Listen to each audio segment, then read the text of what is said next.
All right, good morning, good afternoon. Welcome to Water Talks. So today we're going to be getting into a little bit more of the engine, numerical theory, and some differences. So I think this is going to be maybe a little bit more academic than some of our previous Water Talks. So hopefully, if that's of interest to you, this will be a good one. This one's topic: the differences between the ICM Sim engine and the ICM Swim engine. So when we say ICM Swim engine, that might be confusing to you. So for those that don't know, we added the EPA Swim engine as an option inside of ICM. We'll be talking about that, but so essentially we're using ICM as a platform for all these comparisons that we're gonna be talking about. But really, we're using Swim, EPA Swim as it is.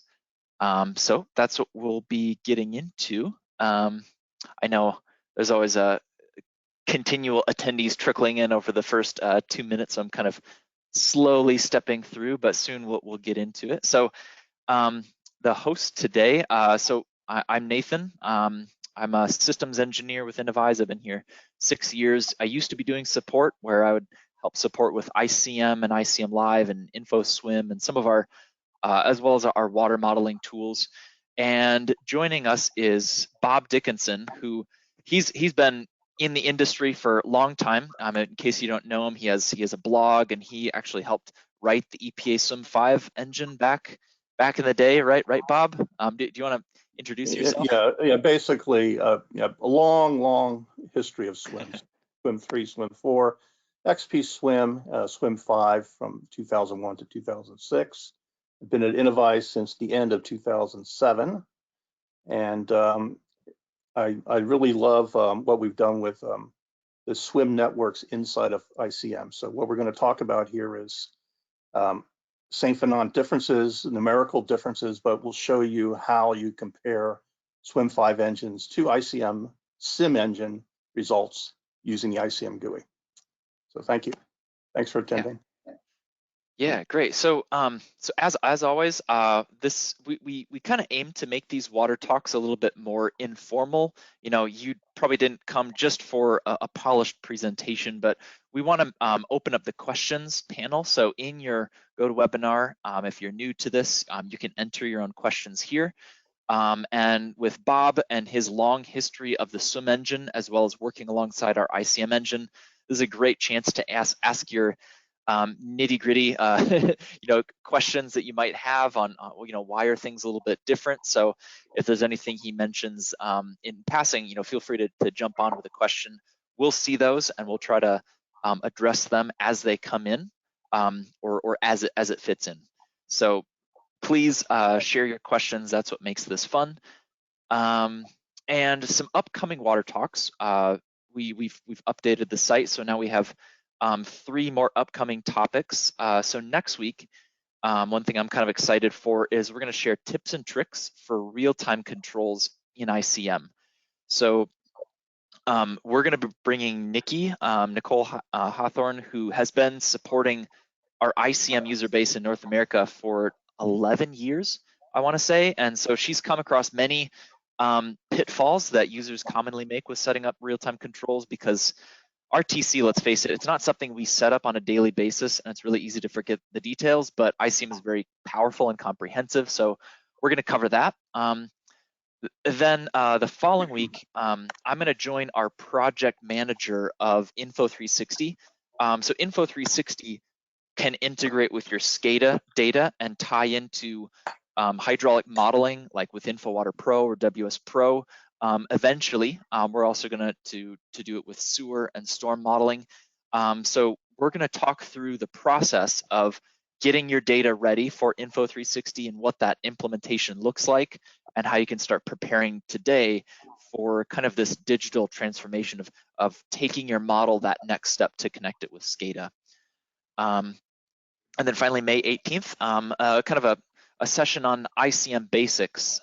So we're going to kind of talk through some basic things. So definitely admit that these 4 sessions are a little bit more InfoWorks ICM heavy. I know we have some other asset management, drainage design, and some other topics coming up after this, but that's the lineup. So head over to the website if you're interested to register for any of those.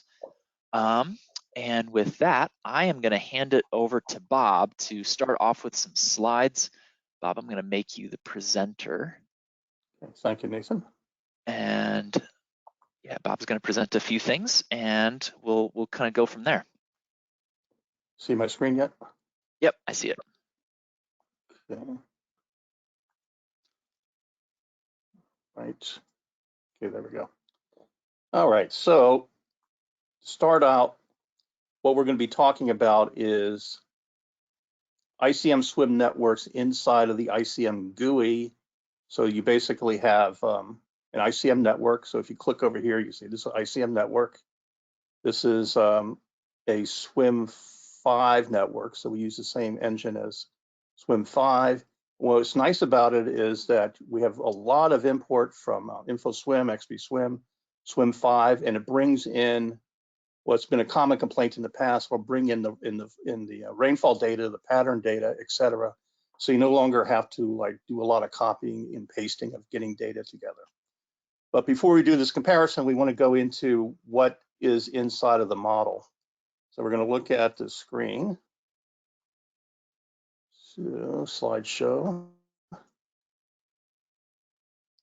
So as I mentioned, what we're able to do is, for example, this the model that I'm showing you today. I have about 100 models of Swim 5 imported from Swim 5 or InfoSwim or XP Swim into ICM Swim Networks, and then I converted them using the ICM GUI into ICM, and I can do a direct comparison. However, when you do the direct comparison, you can see model differences. So I wanted to go over what the differences are between the ICM Sim engine, which is known as the Wallingford ICM model, and the Swim 5 engine inside of ICM Swim Networks. Bob, but yeah, before you go on, I just find it very interesting. You've got a pretty impressive database of different models that you've brought in. You mentioned 100 different models. I think you've mentioned at one point, don't you have like automated testing? So as we've been bringing the Swim engine into ICM, we've been doing like nightly builds and testing of the engine, right? Yeah, you're getting a little bit ahead, but we have this thing called the One Swim engine, and it's our engine we use for the ICM Swim. It's also used extensively inside of InfoSwim and InfoDrainage, and we have at least 500 test files that we run EPA Swim.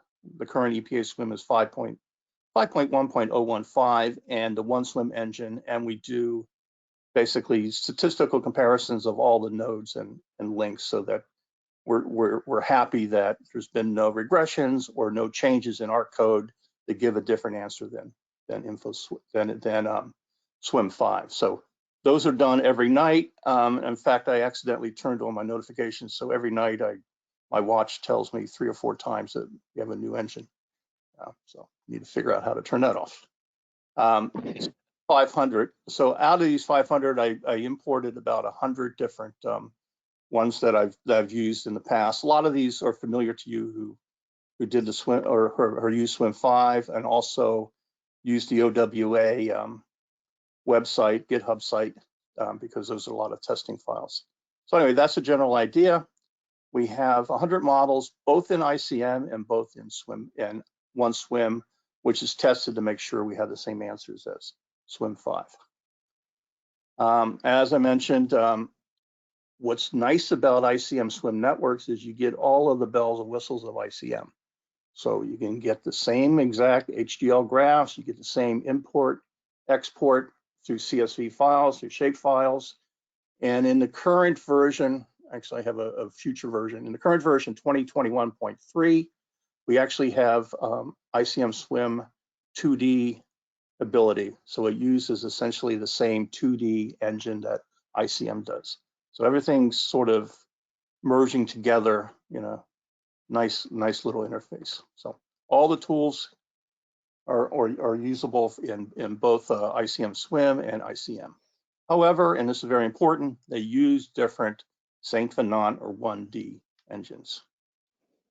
So just to go a little bit of history here, we're looking at SWM 5. Either all these models started out as SWM 5. As everybody knows, there's been 5 different SWM 5s. Current version is 5.1.015, and soon EPA will release 5.2 based on what Lou Rosman mentioned at the CHI conference in February. In addition, this GUI also has InfoWorks ICM, which has a really long history going back at least to the late 70s, where it was Walrus, SPIDA, HydroWorks, CS, a few RS versions, and then currently ICM, I guess, since 2009. And ICM actually has a lot of SWM 5 components. It has SWM 5 water quality, it has SWM 5 LIDs, though it's called SUDS in ICM, same thing. It has SWM 5 RDII, it has SWM 4 RDII actually. And it also has SWM hydrology and SWM infiltration. So the green amp and the modified Horton inside of ICM is actually SWM 5 or SWM 4. Then we have XP Swim, which is SWM 4, InfoSwim, which uses SWM 5. And then, as many of you probably know, we were recently acquired by Autodesk, and Autodesk actually has something called Autodesk SSA, which is really kind of a cool program that sits on top of it sits on top of AutoCAD, Civil 3D, and runs a modified SWM 5 engine with some BOSS engineering HEC-RAS capability.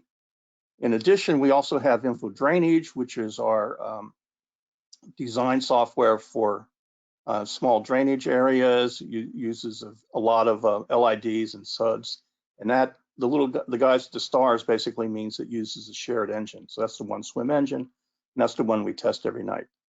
And then the InfoWorks ICM Network uses also the one SWM engine. So a lot of SWM stuff, and we're trying to make basically one SWM work really well, import and output, and make it look as nice as ICM. And so to that extent, we have a lot of import facilities for XP Swim, for InfoSwim, all the different SWM 5 features. We even have an import for Info Drainage. So a lot of SWM things. And now we go on to the shallow water equations, or the 1D St. Venant equations. This is something I just took out of Wikipedia. Basically, you're solving for the conveyance, the depth, and the flow inside of a 1D channel. And the 1D channel could be a pipe, it can be an open link, it can be trapezoid, it can be like a HEC-RAS section, etc. And to get that, the main features are what the cross-sectional area is, the hydraulic radius, and the wetted perimeter. So those are common to all St. Venant equation solutions. And if you look down here, what we're going to look at is the differences between the ICM Sim and the ICM Swim engine. So here we go. There's actually 3 solutions inside of ICM. You have ICM conduit, you have ICM pressure, and ICM force main. And they use different parts of the St. Venant equation. So for example, the conduit has a continuity equation. It has the unsteady flow term, nonlinear term. It has the water surface slope, the bed slope, and the conveyance term. The conveyance term basically is a friction loss term. In ICM, you have the option of using Manning's or Colbert-White, and that's where the K comes in. So it's similar to SWM 5, but it has 2 options. Also, a little known feature, if you use force mains in ICM and use a Hazen-Williams, it converts it to Manning's equation using the SWM 5 equation. So you're still using Colbert-White or Manning's, but it uses that. Now, when ICM switches to pressure, you tell ICM to use pressure or force main. It basically drops out the partial A, partial T term. It still does this term. It drops out the nonlinear term, and it still does the bed slope and the water surface slope, and it still does the conveyance term. Now, if you look at ICM Swim or SWM 5, It also has the same continuity equation. It still does the unsteady term, nonlinear term. Instead of doing the water surface slope, it does the head, and the head basically is the water surface slope minus the bed slope. And it does a friction loss, and the friction loss is Manning's equation for partial flow, Manning's equation for pressure flow if you're not using the force main option, and if you're using the force main option, it uses Hazen-Williams or Darcy-Weisbach. So it's a slight difference there. And just like ICM, when the pipe becomes full, you drop out the nonlinear term. Also, if you're familiar with Swim 5, there's a few options called keep, dampen, and ignore. That basically gives you options for how to drop this out or not. Now we come down to a really significant difference between ICM and Swim 4 losses.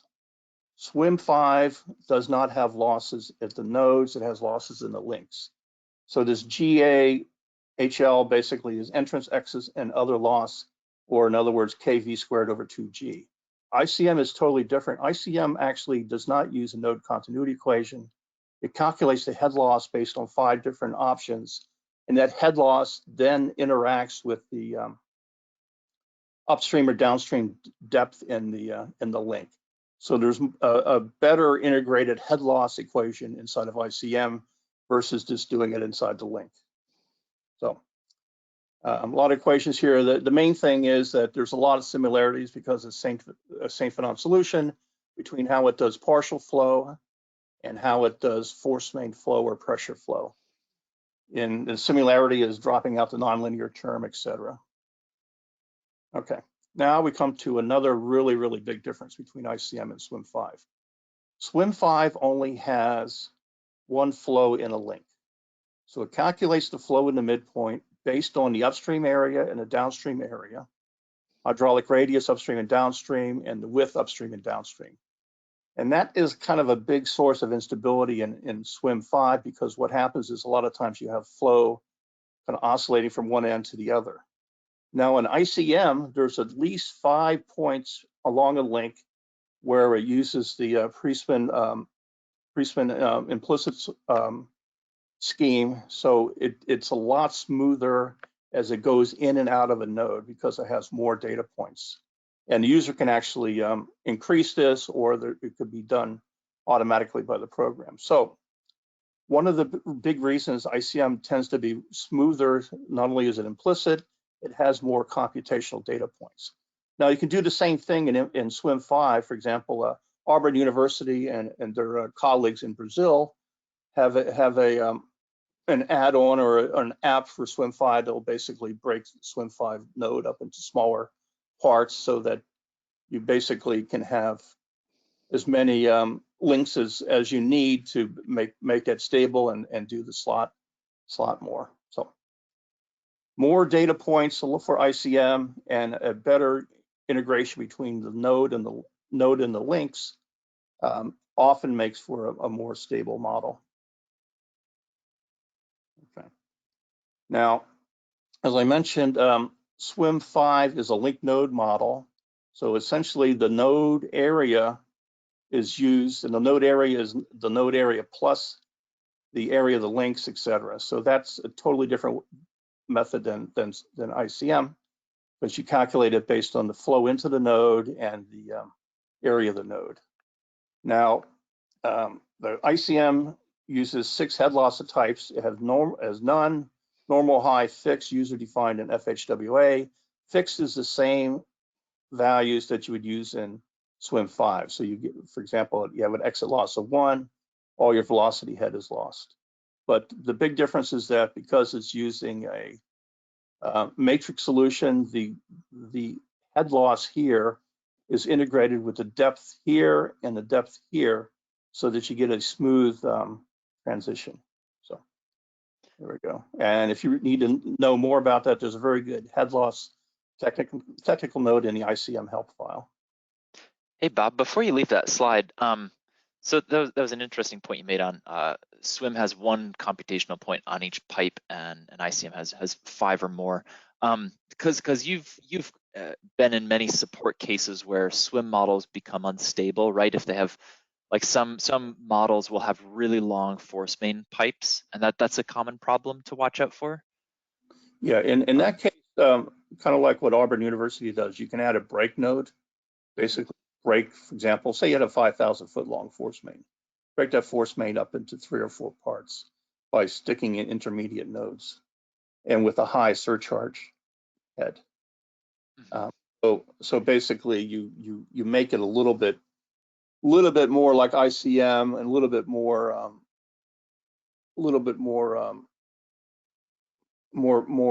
segments inside of the original link. So yeah, that's a good point, Nathan. Yeah, and along long pipes, ICM is kind of dynamic in how it inserts those computational points, right? It's kind of Right. relative to the length and the diameter, but a minimum. Yeah. Okay. Yeah, there's like a minimum step and a minimum space step and a maximum space step. Okay. Now, slot. For a long time, Swim 5 did not have a slot, and Lou Rosman added that in a version of Swim 5 2 years ago. So in Swim 5, you have the option of using Xtran or slot.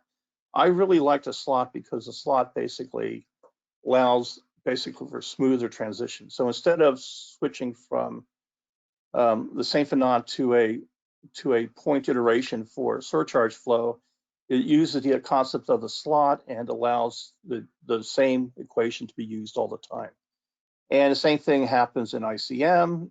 If you have a slot in a conduit, you basically have a uniform or a smooth transition from free surface flow to partial flow. Now, what's a little bit odd and different is, so in a Swim 5 force main, it's still using the slot. In ICM, if you use a force main, it does not use the slot, and it basically drops out a few other terms. So that's a little odd. But basically, the idea of a force main in ICM is to make it basically run full all the time. In addition, ICM has some really neat mode switchings. For example, if it needs to use pressure, it'll switch to pressure back and forth and out, and you'll see that in the log. So ICM has a lot of built-in, I don't want to call it machine learning, but a lot of 40 years of experience of testing models and getting models to work. So there's a lot of little options you can do in ICM. So the slot, if you do a comparison between Swim 5 and ICM, it's a good idea to use the slot option in Swim 5. That matches better what ICM does. In Swim 5, and I mentioned Auburn University. Auburn University has versions of Swim 5 where they change the slot width. In Swim 5, the slot width is 1%. When it's full, when it's not full, it's basically at the peak, you use the Socherb formula. In ICM, you have a little bit more control. It has something called the celerity ratio. So depending on what the celerity ratio is, you can have 1%, 2%, or any kind of percent of slot width. So that makes it a little bit easier. So the user has a lot of control in ICM over a lot of different parameters. For example, the slot width. I'll give you an example here. So 14.4 is 1%. 20 would be 2%. All right. Now we get into sort of the magic of ICM. What ICM does is it essentially allows you to, sort of what Nathan was saying, an issue of long force mains. If it has a default of 5, if you have a very long force main or a very long pipe, it'll actually make further divisions so that, for example, there's not a maximum, it doesn't exceed the maximum space step or the minimum space step. So if it needs 50 computational nodes on a long link, it'll use that. You can also have direct comparison or direct slot width, so you can enter that there, or you can use the celerity ratio. There's a lot of different ways of doing that. This is another common feature between Swim and Swim 5 and ICM. There's characteristic Froude numbers where basically it starts dropping out the nonlinear term based on the Froude number. Okay, now another big difference is that in ICM, you give it a time step. So for example, 60 seconds. It'll calculate the time step needed for the whole system to basically iterate and converge. If it doesn't do that, then it does a time step halving, and it tells you what it does in the log file. In Swim 5, you give it a time step, and then based on the CFL time step criteria, it'll figure out what the time step it should be using. However, it doesn't do the time step halving, so it never goes below whatever it figures out for the CFL. Now, in our other software, XP Swim, it actually does the time step halving. So that's a slight difference between XP Swim and Swim 5. It does this time step halving. All right, and it's pretty powerful here. In addition, you also have other features. For example, in the simulation for ICM, you can turn off the drop inertia term, so that basically makes it act more like a diffusion wave equation. Okay, another really good thing is ICM has a job progress window. So it'll tell you what time step it's using currently, how many times it's failed, what the link that failed or the node that failed. So if you have a big model, you can get some feedback from the model about what basically kind of geometry issues you have, or perhaps too much flow, maybe a bad river reach or a bad 2D connection, etc. And what's similar is that we have the same look to the software. Okay. When you're trying to do these graphics, another big issue is that I mentioned Swim 5 only has one flow in the middle of the link. ICM has 5 or more. However, the graphics only show the upstream and downstream. So when you're doing a graphical comparison, just remember I'm picking either upstream or downstream in ICM and comparing it to the midpoint in Swim 5. All right, so that's quite a difference. But other than that, the graphics are the same. The look and feel of the graphics are exactly the same. The geoplans are the same, et cetera, for the ICM Swim and the ICM Swim Network. A little node feature, a lot of people ask sometimes, oh, how do I find where the hydraulic jump is? You can actually add point results in ICM. So for example, I can break this up into 5 points, then I can graph the points there. So you can have further discretization graphically, but you have to tell it and give it the points per line about what you want to see. But normally it just shows upstream and downstream. I mentioned the log file. In ICM, there's a log file which tells you what time step it's using, history of time steps, when it switched back and forth, what happened when it didn't, why did it have to lower the time step, and what time step did it go back to.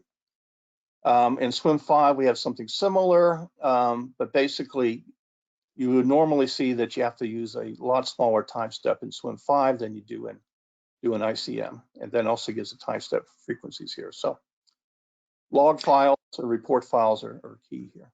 Hey, Bob, can you step back there? Yeah, I feel like these are common time steps that I see where in Swim, it might have to be going, less than a second for the time step because it's using that CFL number. And then in ICM, you can see that it's actually taking a 60-second time step, which in the Swim 5 modeling world, I feel like that's kind of absurd that the model is taking a 60-second time step and it does that, it cuts it down as needed.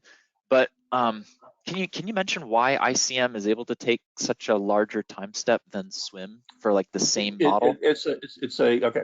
Swim is a Picard successive iteration. So basically, it solves each node and each link separately, and then iterates. And the iterations are normally 4 to 8 iterations until it converges.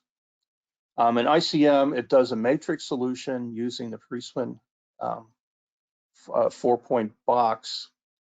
And so essentially it could, because it has further discretization and it uses an implicit solution, you can use it as a small time step. Here's a good example. I'm going to show you the results later for this, but this is the siphon example. In ICM, it had to go down to 7.5 seconds as it was filling up the siphon. In Swim 5, it had to go basically 1 second and then was kind of like stuck at 1 second the rest of the simulation. Because in Swim 5, you basically have to pick a time step that is the time step for the worst case situation during your simulation. Whereas in ICM, it figures out, hey, I have a really big problem here. I'm going to lower the time step, but once that's done, it then goes back to the original time step. So that's another big reason that ICM would be faster, because it can go back to the original time step. All right. Thanks. And then in SWM, in ICM also, if you have a problem, you look at the log file, it'll tell you what node or whatever was non-converging.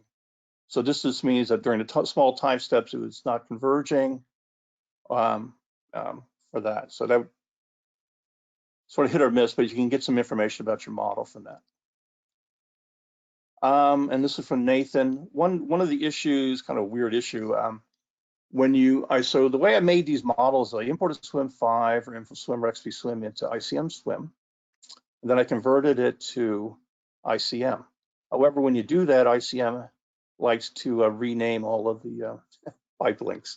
So when they try to do a graphical comparison, it doesn't work because ICM has a different name than the ICM Swim. So I came up with this. Basically, you reset you just do an SQL set. So that you just convert the link names in ICM Swim to ICM, and everything works out perfectly. And then I save it in user text as the original. So it's not good. All right, now let's go to this. So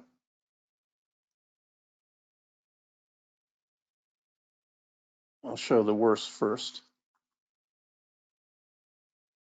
So the way we made this is imported Swim 5 siphon model, ran it, and then did that set example, and then converted to the ICM, and then we did the graphics, and then I did making a flow survey. So what I did was I exported all of the ICM Swim results to a CSV file, then imported back as a flow survey.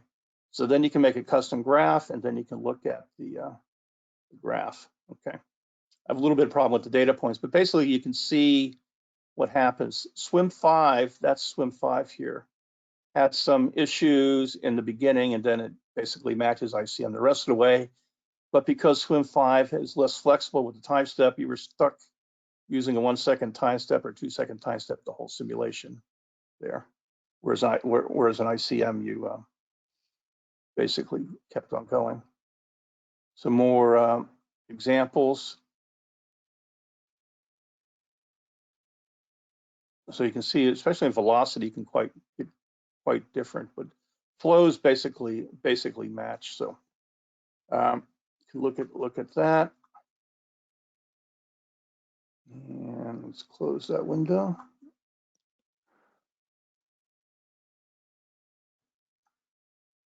So Bob, yeah, just so we can understand what those graphs are. So you were doing like a inverted siphon model. I'm doing an inverted siphon model. So let's look at the siphon. Okay. Yeah.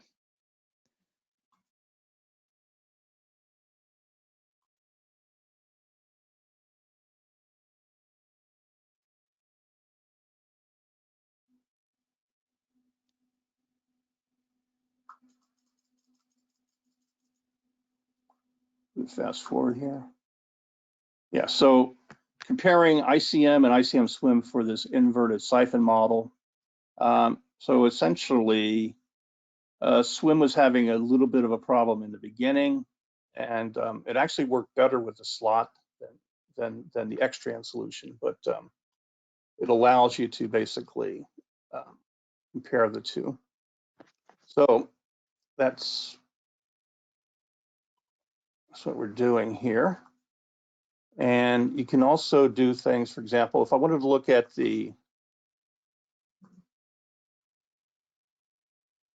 this, and I can look at the results.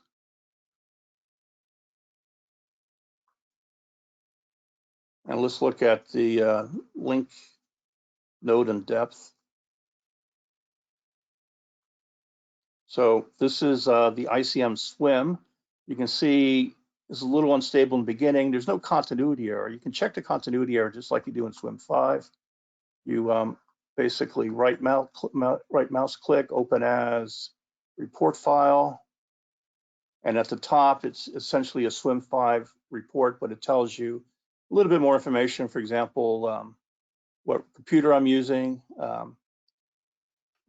and what my license is. I guess I shouldn't show you that. As well as the swim version, which is useful for swim modelers out there. Yeah, so there's no continuity error, but it becomes a little unstable in the beginning. Now, we can also look at the ICM results. So this is the same model. Here's our ICM result with our, whoops. So let's select all elements, and then we'll do the same thing. So what's cool is that you basically looks exactly like Swim. I mean, ICM Swim looks exactly like ICM. So here's the big difference here. I can either look at the upstream or downstream. It's hard unless you do the intermediate points to show that. So let's look at ICM, and you can see there's a little bit of instability there, but basically it's a lot smoother than Swim 5, and it shifts to 60 seconds once it gets over this point here. All right. And those were some really pretty big pipes, and you were starting it off dry, was that? Because I know that could be a big difference between Swim and ICM. That's kind of interesting. Is the Now in Run Manager here, you can actually essentially I can drag this simulation, so it works just like ICM. So basically, that's my hot start file. Those of you familiar with Swim 5, you know about a hot start file. Well, it's just like an ICM. You can give it an initial state or saved a state. So that's like using a hot start file and making a new hot start file, and that probably would make the model run a little bit smoother in the beginning, except for force main. For a siphon, if you start out full, it's kind of defeats the purpose there. Okay. Parameters over here under options is where you basically give the process, the surcharge method. Time step is here. Give it a time step. 2D parameters are here. So you give it the 2D parameters if you had a mesh, etc. But everything else basically looks like Swim 5. And another kind of neat thing is depending on what you're looking at. So for example, here, I'm looking at I lost it. I'm looking at a ICM Swim Network. And by the way, that shows up over here. So that says Swim Network, that says ICM Network. I go to model parameters, options. Basically, it shows you what the swim options are. Now, if I was to go to ICM,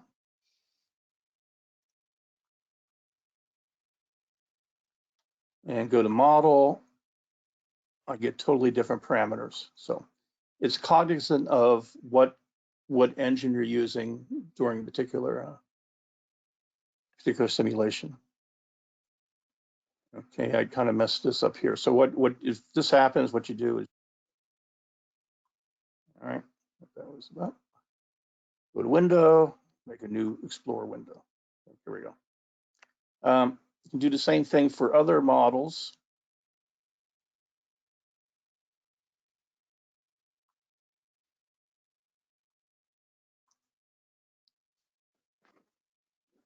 So here's our classic user one from the Swim Q&A report. Run that. And do a graph. You can see here, which is a little bit closer. So except for the depth in that one, but you can see you can do a better comparison. You see sometimes there's a really close comparison, and sometimes it goes further apart. Now, here's a run. The run is the same.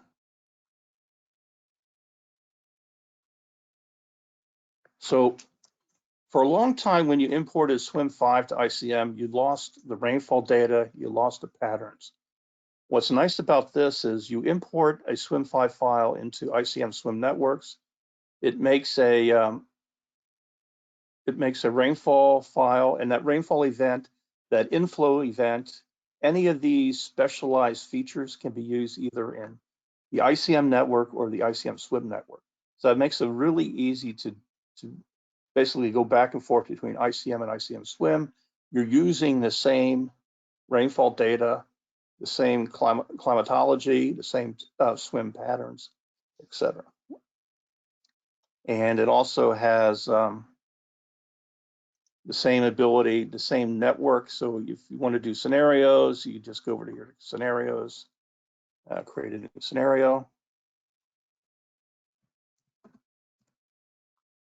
So everything works as basically the same as ICM, except the engine is different. And then depending on the context, you essentially change the dialogues, etc. Hey, Bob, one question that came in. I see we have a lot of consultants in the audience. Those are usually the ones that have more appetite for technical things like this. One question that came up is, can you elaborate a little on the easiest way to convert an existing ICM model to a swim network? Sure. So yeah, I know even from this network, you can do network import from InfoWorks. Yeah, I'll let you show. I know there's a number of different approaches. Yeah, so for example, here's our ICM network. For an ICM network, you can import it from info drainage, micro drainage, rafts, Swim 4, Swim 5. You already knew those. You can also import it from a swim network, which is the ICM Swim Network, or from XPX. So if you come over here, I would then just drag in my my swim network, and then I can do that conversion. Now, so if you want to go from, let's go to new swim network.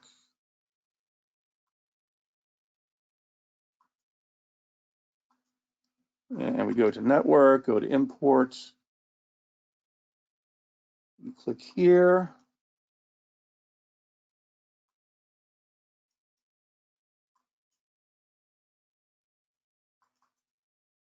Yep, and then you can zoom to network. Oh, yep. Yeah, it happens to me all the time. There we go. And then I do a validation,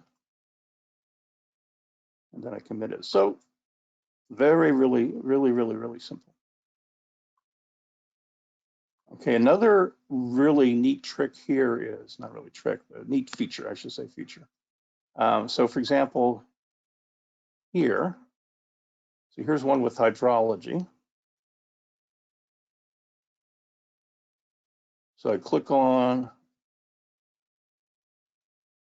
I clicked the wrong one. Clicked on the output. So I ran this model, ICM. I can right mouse click here and export it to Swim 5. So let me go to my desktop.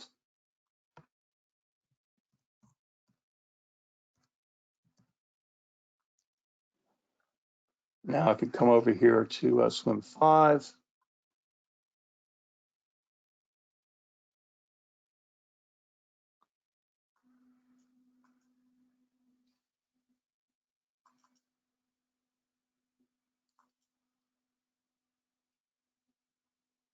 What's good about this is it brings in the time series.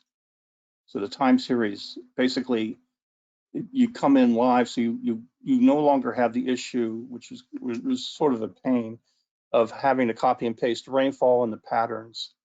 So everything comes in smoothly back into Swim 5. So we're really focused on Swim 5 import export, ICM Swim to ICM Networks, ICM Networks to ICM Swim Networks. All of our other products, for example, Info Drainage or XP Swim, Info Swim can be imported into this into this package, or into this GUI. All right. Other questions? Yeah, question. Does the ICM run log include a summary of how the run went? Is there anything like a continuity error included in the ICM log? Obviously, an ICM user there.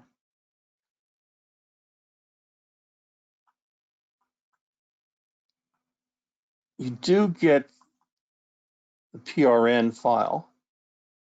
And if you add up all of these, it's not as nice as Swim 5, but it tells you what the total rainfall volume was, the total runoff, total inflow, and the total outflow, and how much was lost. And then over here, it sort of has some tables that tell you where the flood loss was, et cetera. So I've seen clients, for example, San Francisco had a really nice thing. They had some kind of macro that would take this in Excel and come up with a Swim 5 like mass balance, but it's basically what you get. Oh, another. Yeah. Go ahead. Oh, sorry. Another little hidden feature a lot of people don't know about is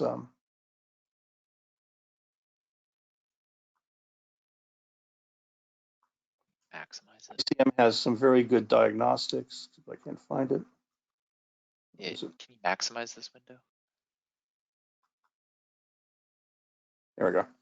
Diagnostics. Turn on the time step log RTC rule changes, log mode switches, and output state. Then you'll get a lot of data about what the actual time step was, what rule was being used, and also if it was switching from force main to pressure node.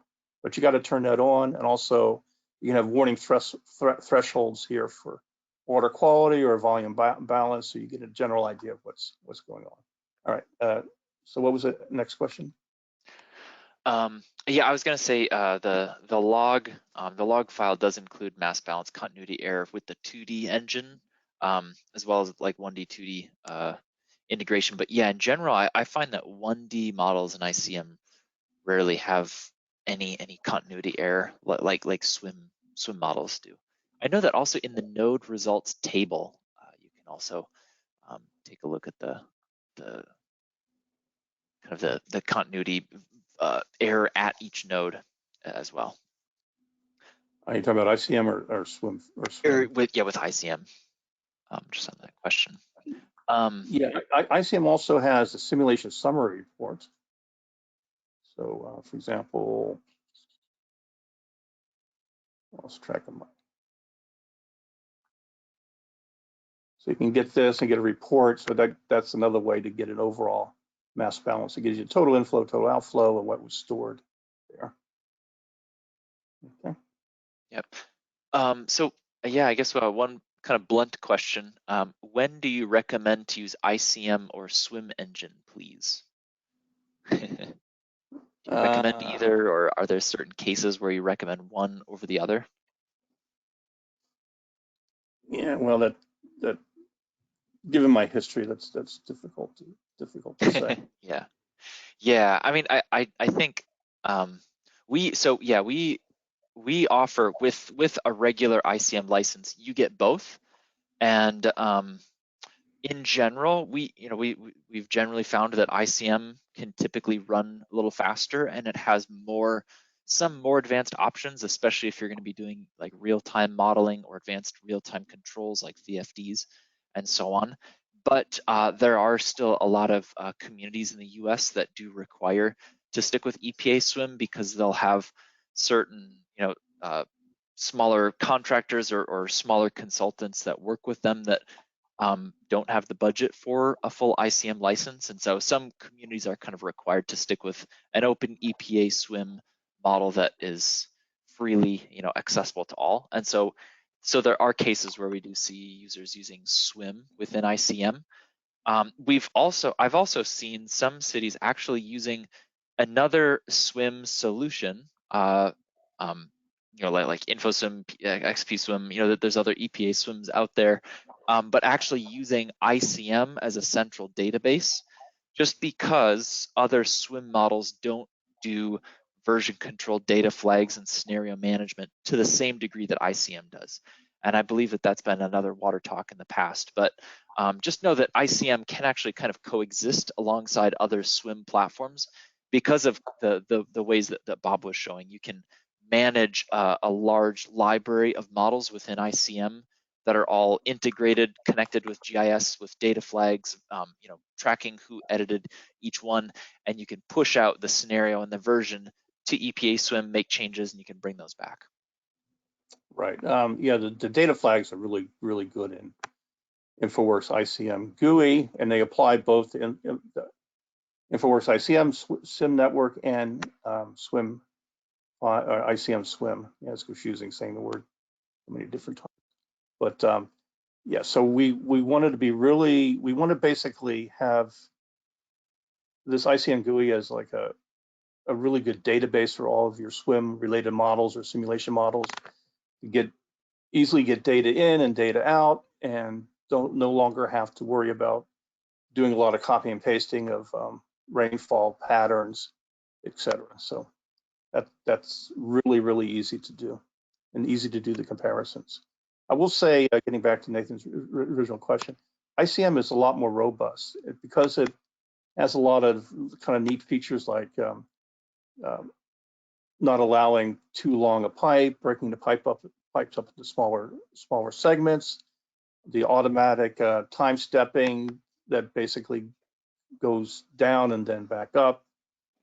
It's a lot easier to get a good answer than Swim 5 often, because in Swim 5 you need to sometimes play with the options and the time step especially to comparable answer. Yeah, another comment on that is, in general, the largest systems in the world all tend to use ICM engine. So that's also kind of telling. Let's see, there was a question that I think I can answer quick. Is the swim engine option included in the ICM license 1 procedure? So I think this is a question about ICM versus ICM 1, which we've mentioned. So ICM 1 is a license version where we take away the multi-user aspect, but you still get all the same engine features. So nothing is different in terms of engine. You get swim or ICM engine in any ICM license. The only difference with ICM 1 is we take away multi-user access as well as remote simulation access, and we make it a subscription offering. So you have to pay a subscription per year for ICM 1, making it more affordable upfront. And in some cases, it's that makes it a good choice for consultants to consider. But yeah, so reach out to Innovyze Sales if you're interested to learn more on that. Yeah, the log file actually tells you, if you're confused about what you're using, you look at the log file and it'll tell you either the sim engine or the swim sim engine. And both of those are included in one swim and regular ICM. Okay, sorry. Yeah, here's a good one. There is a base flow factor in ICM for stability of the St. Venant equations. Is this the same in swim? Maybe can you talk about base flow a little bit? Yeah, basically, it's kind of covered in the simulation parameters. Here's the base flow here. So essentially, ICM can't dry up. You can't have a solution with no flow. There's something kind of rudimentarily, it's a lot simpler, but there's a minimum depth in swim and set at 0.0001 feet. So swim also doesn't allow a dry system. However, the dryness of swim 5 is a lot drier than the base flow in ICM. So basically, an ICM kind of has like a negative slot, I guess. No, not really. But anyway, there's a lot of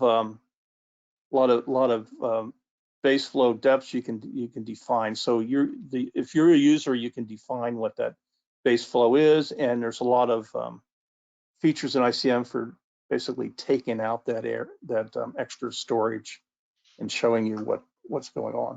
I don't know if I answered that question, but good question. Mm-hmm. I've actually come across with like force main pipes, because ICM initializes and fills up the network with water till a steady state. is achieved.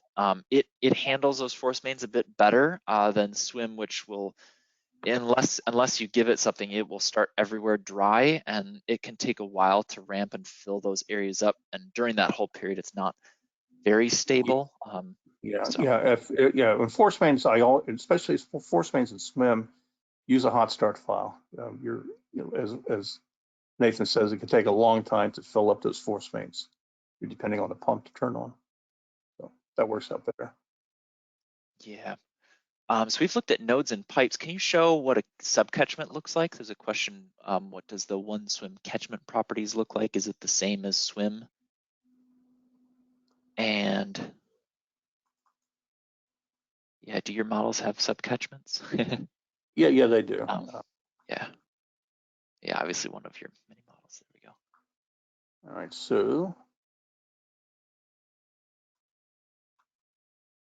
yeah, that's a good point. Basically, it's Swim 5. So it's the same characteristics as subcatchment in Swim 5. It has 3 types of surfaces. It has impervious, pervious, and a pervious without depression storage. Infiltration models are the same. What is different here, well, was different until Lou Rosman changed it, but basically you could have, and you can have in Swim 5 now, different infiltrations per subcatchment. So curve number, modified green amp, modified Horton, etc. So exactly the same data. Now, if I was to switch to ICM Network and click here, I don't know why it's up there.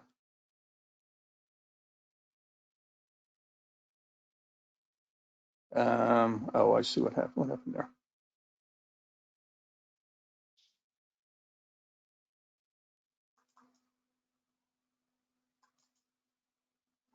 I must have converted it. Basically, you just get the ICM network. So if you go over here to grid, and you looked at the subcatchment data, it's the ICM subcatchment data with the runoff surface and the land use. If you were to go to Swim and you looked at the subcatchment window, it's just the subcatchment data that's inside of Swim 5. So no extra data, looks exactly like Swim 5 data. And then if you click over here, it shows you those properties. Okay. All right, what's this extra quote? Using ICM engine though? Yeah, another good question. And this is actually a suggestion that working on, when you're working on complex catchments, there are a number of times that we face stability issues due to a number of reasons, maybe a good water topic on stabilities. So thanks for that comment, and that's also a good suggestion for others. Feel free, if you struggle with a certain aspect of your modeling, go ahead and throw that in the chat, and we can. We're always looking to add topics, but I know we are queuing up an upcoming topic on ICM stability troubleshooting between 1D and 2D models. So this sounds like maybe this is solving stability for 1D only models. But yeah, those are good inputs. Because of course, in general, we say ICM is going to be more robust and it's going to be faster. There can be, of course, times where ICM is not stable due to some model issues, model problems that don't work well with the engine. And certainly an ICM model can actually be slower, if it's not configured properly to converge well. And so generally what we see is a well-tuned ICM model can run a lot faster than Swim. We didn't show any comparisons, but that brings up a really key point. One of the key features of ICM is it has an initialization process. So to even run an ICM model, you have to basically initialize the whole model, make sure everything's in balance, et cetera, before running. So that basically makes it like a super hot start file before you even run. So that's pretty good. Yeah, it comes up with your hot start for you. Yeah, which initially I didn't like that, but I've come to actually really like that feature over time because, yeah, it's really helpful. Yeah, I guess one last question we can touch on. Thanks for staying on. We are kind of running out of time, so there's one last question. What would be the rules for time step selection in ICM engine? Does it follow the Courant condition? It follows the Courant condition. It's pretty extensively covered in the help file. So basically, these are the rules. So for example, say you give it a max time step of 60 seconds. It goes through the simulation and it does like what Swim 5 does. It follows a CFL and says, okay, I need to use a 10-second time step. So it does the 10-second time step and finds out that certain nodes and certain links do not converge. So it says, okay, I need to lower my time step down to 5 seconds. Then it tries 5 seconds and see if that converges. If that doesn't converge, then it goes down to 2.5 seconds. So now it says, okay, at 2.5 seconds is converged. I'll use that for a while. So we'll use 2.5 seconds for a while.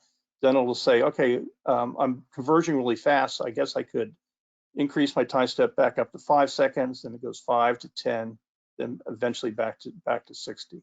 So CFL is key. However, it has this really nice time step halving. So if it doesn't converge, it lowers the time step and then makes it more stable during those tricky peak flow situations. My understanding is it's not fully constrained by CFL like Swim engine is. So like if you have one short pipe, it'll slow down the whole model. So long as your flows are somewhat steady, ICM can take much larger time steps. It's just when you have these sharp time gradients of flow spikes that then it does need to usually add some iterations. Yeah, if you look at the ICM help, you look at the Priestman box solution, it'll talk about the fact that ICM is implicit, so it can use a lot longer than a CFL time step.